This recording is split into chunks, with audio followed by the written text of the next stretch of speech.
திமுக அரசு விவசாயிகளுக்கு பயிர் இழப்பீடு வழங்கவில்லை என்று பாமக தலைவர் அன்புமணி குற்றம் சாட்டினார். மதுரை விமான நிலையத்தில் செய்தியாளர்களை சந்தித்த அவர் 2026 தேர்தலில் பாமக கூட்டணி நிச்சயமாக வெற்றி பெறும் எனவும் நம்பிக்கை தெரிவித்தார்.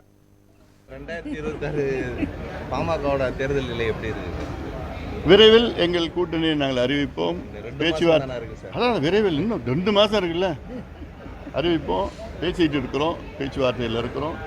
ஆனால் நான் மறுபடியும் சொல்கிறேன், இந்த தேர்தலில் திமுக படுதோல்வி அடையும், எங்கள் கூட்டணி மிகப்பெரிய வெற்றி அடையும். அது மட்டும் நான் உறுதியாக சொல்கிறேன். நான் இன்னைக்கு கூட்டணி எதை பற்றி என்னால் பேச முடியாது.